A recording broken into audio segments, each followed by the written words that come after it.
Hello, welcome to food ഇൻഷി. ഞാനൊരു കടച്ചക്ക എടുത്ത് വെച്ചിട്ടുണ്ട്. ഇത് നമുക്കൊന്ന് പീസാക്കിയിട്ട് എന്താ പറയുക, കറി വെക്കാം. തേങ്ങാപ്പാൽ ഒഴിച്ചിട്ട് കറി വെച്ചാൽ നല്ല ടേസ്റ്റ് ഉണ്ടാവും. പിന്നെ തേങ്ങ വറുത്തരച്ചിട്ടും വെക്കും കേട്ടോ, അതും നല്ല ടേസ്റ്റ് ഉണ്ടാവും. തേങ്ങാപ്പാൽ ഒഴിച്ചാലും ടേസ്റ്റ് ഉണ്ടാവും. ഞാനിപ്പോൾ തേങ്ങാപ്പാൽ ഒഴിച്ചിട്ടാണ് വെക്കുന്നത്. അപ്പോൾ നമുക്കിതിനൊന്ന് തോലിയെത്തി പീസാക്കാം. ഇത് പീസാക്കിയിട്ട് ഇച്ചിരി വെള്ളത്തിലേക്ക് ഇട്ട് കൊടുത്താൽ മതി. അല്ലെങ്കിൽ എന്താ പറയുക, വേഗം ഒരു കറുപ്പടിക്കും, കളറ് മാറിപ്പോവും. തോലിയെത്തി എടുത്തിട്ട് ഇതേമാതിരി തോലിയെത്തി എടുത്താൽ മതി. നമുക്ക് ഇതൊക്കെ നന്നായി തോലിയെത്തി എടുത്തിട്ടുണ്ട്. കണ്ടോ, കുറച്ച് സമയം പുറത്ത് വെച്ചാൽ മതി, വേഗം കറുത്ത് പോകും. നമുക്ക് വെള്ളത്തിലിട്ട് വെച്ചാൽ മതി, അപ്പം അങ്ങനെ കറക്കൂല. ഇത് ചെറിയ ചെറിയ പീസാക്കി എടുക്കാം. കറി വെക്കാനല്ലേ, ചെറിയ പീസാക്കിയാൽ മതി.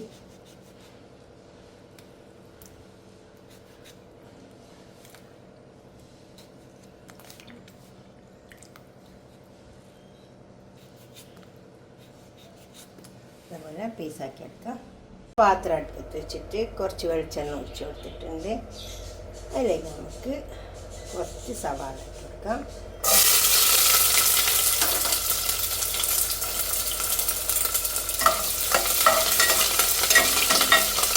വെളിച്ചെണ്ണ കോക്കനട്ട് ഓയിലാണ്. വെളിച്ചെണ്ണ ഒഴിച്ച് വെച്ചിട്ടുണ്ട്. ഈ ഉള്ളി ഒന്ന് മൂപ്പിയിട്ട് കുറച്ച് വെളുത്തുള്ളി, ചെറിയ കഷ്ണം ഇഞ്ചി,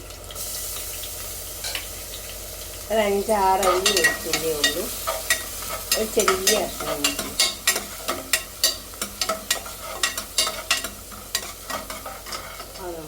അപ്പോൾ സവാള ഇട്ട് നോക്കിയാണ് നമുക്ക് തക്കാളി ഇട്ട് കൊടുക്കാം.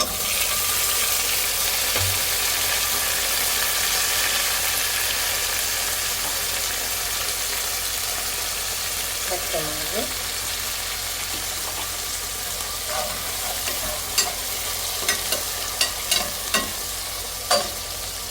അതിൻ്റെ കൂടെ തന്നെ നമുക്ക് 1 ടീസ്പൂൺ മഞ്ഞളിൻ്റെ പൊടി,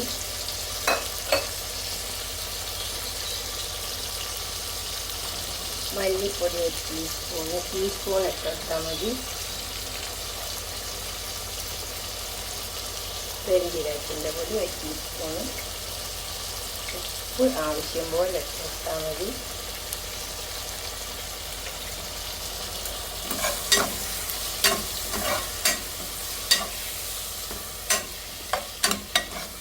തക്കാളി കിടന്നൊന്ന് വേവട്ടെ, നന്നായി വേണം തക്കാളി തോന്നിയിട്ടുണ്ട്.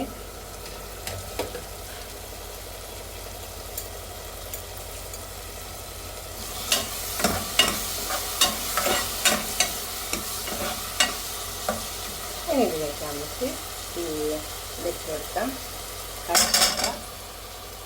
കടച്ചക്ക പീസാക്കിയിട്ട് വെള്ളത്തിലേക്ക് ഇട്ടിട്ട്, അല്ലെങ്കിൽ എന്താ വെച്ചാൽ വേഗം കറുത്ത പോലെ പോകും.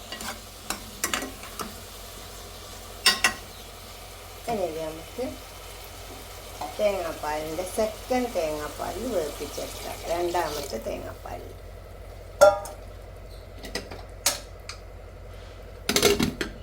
വേവട്ടെ. ക്ലോസ് ചെയ്ത് കൊടുത്തിട്ടുണ്ട്. ഇതൊക്കെ വെന്ത് വന്ന്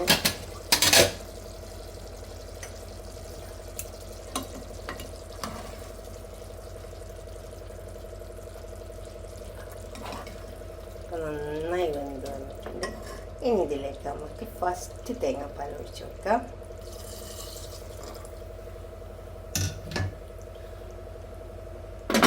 ആദ്യത്തെ തേങ്ങാപ്പാൽ, രണ്ടാമത്തെ തേങ്ങാപ്പാലിലാണ് നമ്മൾ വേവിപ്പിച്ചെടുത്തത്.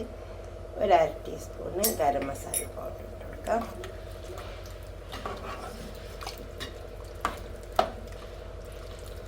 ഇനി അധികം കത്തൻ്റെ ആവശ്യമൊന്നുമില്ല. നമുക്ക് കുറച്ച് ചെറിയ ഉള്ളി വെച്ചിട്ട് ഒന്ന് മൂപ്പിച്ചെടുത്താൽ നല്ല ടേസ്റ്റ് ഉണ്ടാവുക. ഇപ്പം നോക്കാം.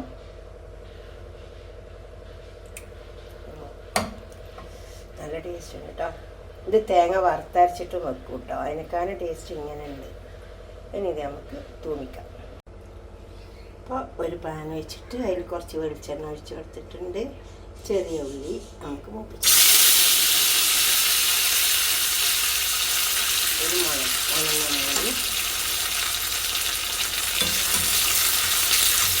ചെറിയ ഉള്ളി മൂത്ത് കാട്ടി നല്ല മൂത്ത് നല്ലൊരു മണം വരും. കറി ഒരു പാത്രത്തിലേക്ക് ഒഴിച്ചെടുക്കാം. ഇതുപോലെ ഒന്ന് ഉണ്ടാക്കി വെക്കട്ടെ. ഇതുപോലെ ഉണ്ടാക്കിയിട്ട് നിങ്ങളുടെ അഭിപ്രായം നിർദ്ദേശമൊക്കെ കമൻറ്റ് ബോക്സിൽ അറിയിക്കണം. ലൈക്ക് ചെയ്യണം. ഇത് ചോറിനേക്കാളും ടേസ്റ്റ് ഉണ്ടാകുക പത്തിരിക്ക് ചപ്പാത്തിക്ക് ഒക്കെ നല്ല ടേസ്റ്റ് ഉണ്ടാവും കേട്ടോ. നോക്കിച്ചിട്ടുണ്ട്. തീർച്ചയായിട്ടും നിങ്ങൾ ഷെയർ ചെയ്യണം. സബ്സ്ക്രൈബ് ചെയ്യാത്തവരൊക്കെ ചെയ്യും വേണം. ഇഷ്ടപ്പെടും അപ്പോൾ ലൈക്ക് ചെയ്യും വേണം. ഓക്കെ, അടുത്തൊരു വീഡിയോ ആയിട്ട് നമുക്ക് പിന്നെ കാണാം. ബൈ.